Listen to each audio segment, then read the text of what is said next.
So, wow, what an open mic. And now we have Mr. Greg Pond as our feature for the second Wednesday hybrid event at Faithful Fools. And I call Greg the voice. And when you hear him, you'll know why. I mean, a lot of you there know him already, but um, what a voice. He was born in Brooklyn to Panamanian parents, has written 4 books of poetry: After Moon, Black and Blue, 4 a.m. Dark, and 4 a.m. Light. He's a member of the Revolutionary Poets Brigade and volunteers as a facilitator of Poetically Speaking, a weekly conference call program for seniors. So I am so glad that he's here and I got him to feature. And we have a nice, wonderful, warm, and intelligent conversation coming to us. This man is a wit and knows how to use it. So I'm going to mute me, Mr. Pond, and the mic is certainly to you. Thank you. Thank you, Dan. You are too kind. And hello, everybody, poets and poetry lovers.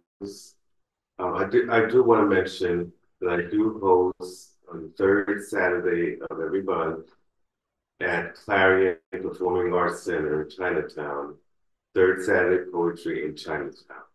And this month we are going to have Deborah Major, former poet laureate, and John Del Bagno. So that'll be on the 18th of May. Time? What time is that? 1 in the afternoon, 1 to 3, Thank you. Clarion Performing Arts Center, China. Where on earth? All around today's world, it seems, we're seeing phenomena we've never seen. Whether it's become the latest global terrors, when rain drops hard and fast as bullets, hailing on communities without impunity. As fires and century-high heat melt the tar on the road, time to kill the fossils, ditch the plastics, clean the green. As record cold blows freezing drifts of ice and snow, time to shrink your footprint, select electric, step off the gas. As we drown in floods of climate change and hurricanes, can we find a way to live within the rays of a divine glow? Is it too late to escape this morass that traps us so? Is there anywhere left on earth that's safe to go?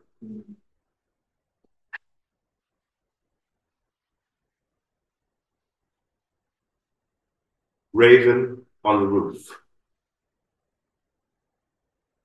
A raven in the wind and rain clings to the chimney top, then hops to the branch of a backyard tree, watches my window, the raindrops and me, watches the world of wet get washed away as spots dot my window pane that briefly disguise the image of a raven on a rainy day, clinging by a wing and a prayer. Maybe he was praying for me the way he held my stare. So solemn, so serious and austere was he. Far too grand to be a crow, though he might have been the haunted bird of Poe, come to keep me company or forecast things I fear. Was this a good or bad sign? Was this a poem or an omen? Should I be hopeful or scared or simply close the blinds? I kept watch for the moment, then briefly lowered my eyes, only to look up in time to spy a raven on the roof, glistening in wind and rain, taking off in flight, leaving behind a question that to this day remains. What was the message the raven came to relay? Was it bird of promise or bird of prey? Had it come to punish or come to praise, or simply stop to catch its breath before it flew away?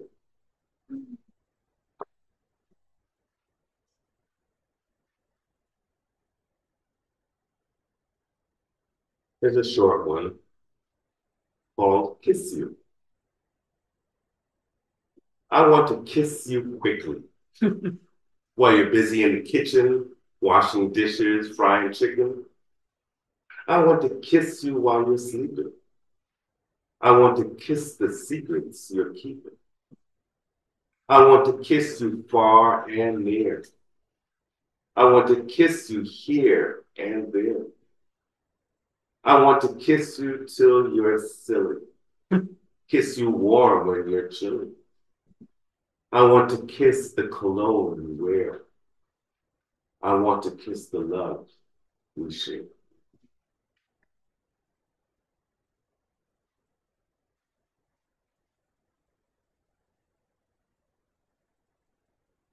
Velvet confines. Inside the velvet confines of your personal paradise, I am the man of your dreams. Imagine me, cool, relaxed, smooth, jazz, ice, crack, hot pipe pass, shot of Jack Daniels with a light beer back.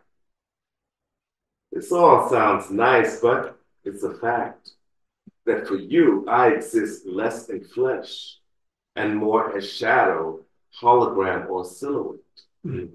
For whenever we spend time in your wonderland of intimacy, you bail out of weighted conversations that might sink the love boat, saying, let's just keep the wine flowing, conversation sublime, and our fantasy in focus.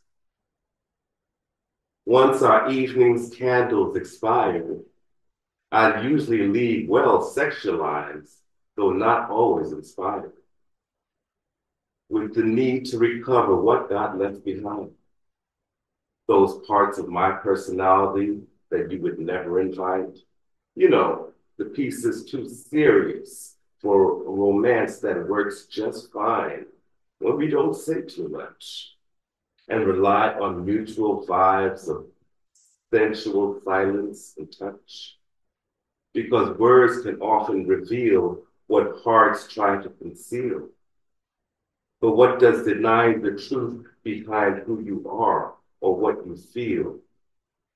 Does that ever make you really know? Heading to my car, I reach for the key, but realize there's a part that's missing from the puzzle that makes up me.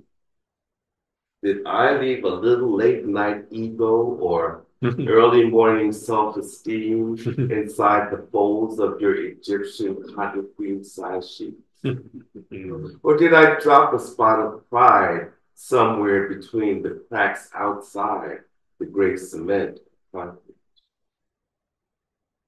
I'm only asking this because now it's almost 2:45 and I feel like a fool standing right outside the personal paradise of your velvet confines, searching along your street for a piece of me that I have no way of knowing where to find.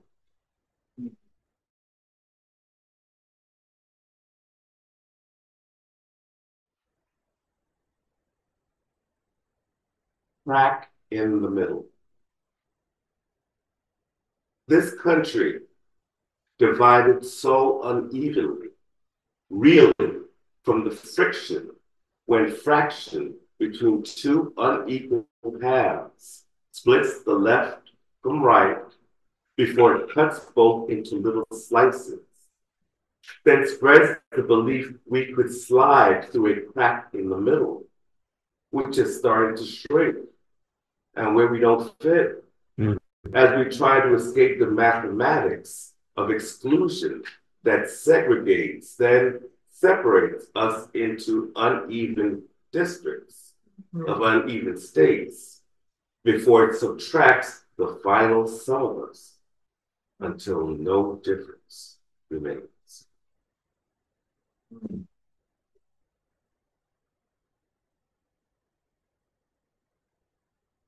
There's a poem for our dear friend Richard Sanderell, passed away a few years ago. Richard waving. I look up in the sky and what do I see?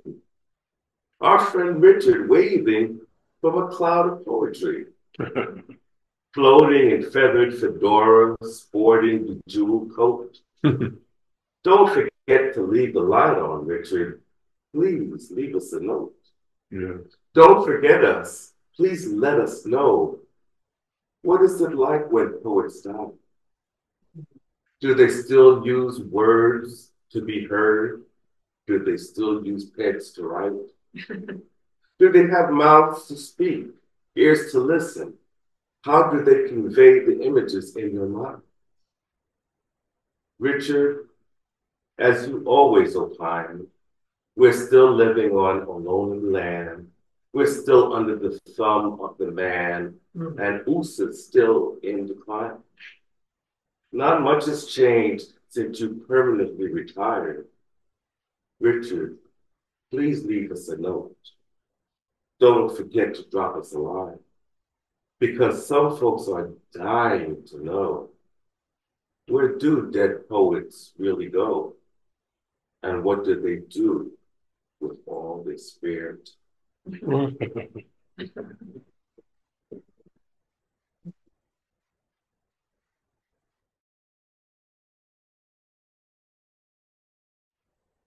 Home Alone. I'm a solo homo sapiens, a star slowly fading from sight. I'm home and all alone on the range, a stranger in the middle of night. I'm a slow game of poker, trying to decide which cards to play. Holding a royal flush and joker, hiding my hand with deadpan face. I'm a cool shower or hot soap, a clear statement or murky riddle. I'm an up after hours, stay at home, one and only home in the middle. I'm an endangered black man. I live with a bull's eye on my back. I'ma break a few rules, old school papa. I got the fever and a brand new bag.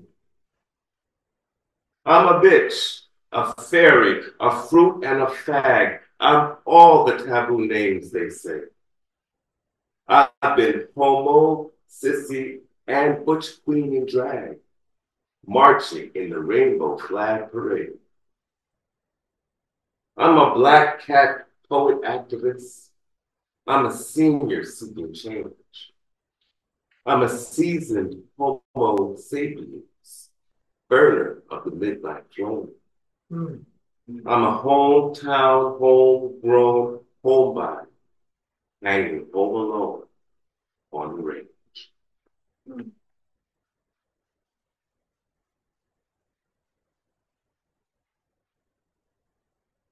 Restless. I sense the impending stress, the creaky uneasiness that seeps through the door that groans every time it's open. The window that rattles and whistles and moans from its loose and shaky frame, the shutters that stammer and stutter, the chimney coughing and calling my name.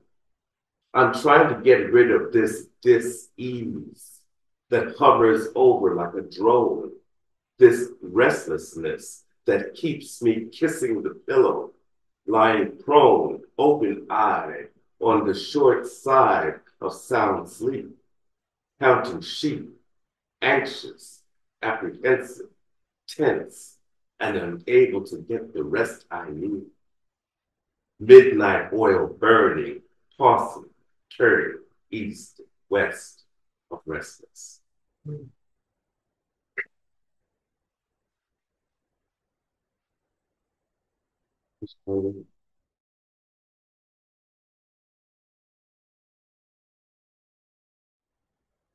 Volunteers of America.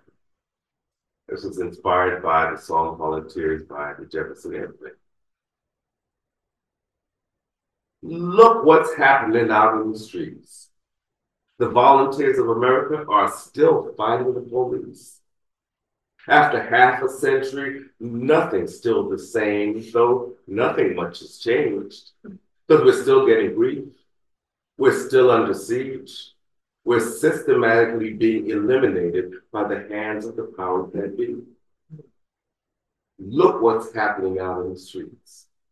Got a revolution, got to revolution to free ourselves from the fear of tyranny while we're marching to be seen. Maybe one generation got old, but all generations have lost their souls. While the power craved and depraved remain in total control, with a choke or stranglehold over the likes of you and me. Look what's happening out in the streets. People protesting black versus blue with white right in between. But somewhere in the midst of this, are we still deferring the dream? It seems this nation's got no destination unless old, now, and my generations form a new federation for American justice and peace. We, the people of the United States, in order to form a more perfect revolution, demand justice and liberty, or there'll be no domestic tranquility. Just more folks protesting vehemently from sea to shining sea.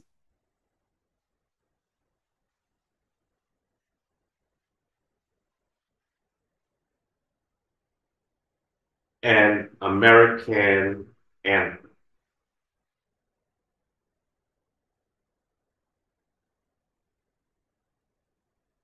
American, but American. America hasn't, but America might. America didn't, but America could. America wrong won't make America right. What's the state of this American Union if I have to raise my American hand in defense of an American Constitution built on nothing but American? We watch the American commercials, then we buy all the American brands. We become so American amenable with things we can't American stand. You may feel you can't American hope unless you tote American gun in hand. But I fear the burn of the American rope hoisted by the American clan man. This land of American green won't see me as an American man. I'm the black American enemy living in American-Afghanistan. I've been American condemned. I've been American convicted. I've been American converted, and I feel so American conflicted. I'm unraveling at the American seams. They've got me on the merry run. Arrested, then sentenced for who I a berry be, treated worse than the average American or American.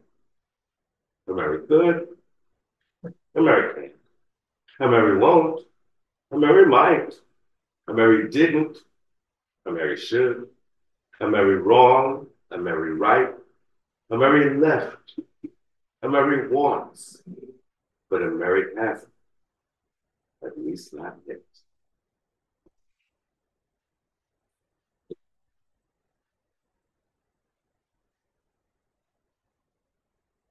And one more. Thank you all so much. This has been absolutely wonderful. Excellent. This is entitled Pray For. I pray for peace, for war to cease, for kids to breathe, for love's increase. I pray for youth, for guns to truce, for hate to lose, for freedom too. I pray for calm, for respite from harm, for bombs to disarm, for cold hearts to warm. I pray for strife's end, for foe to turn friend, for this message to send, for a better world. Amen. Mute, ladies and gentlemen, but I'm here. With a minute to spare. Great reading, Greg. Beautiful Yeah. poem. Hey. Beautiful. Yeah. Absolutely kicked it. Yeah. Boy, Beautiful work, Mr. Pond. Thank you so much. Beautiful. You, like everybody, appreciate it.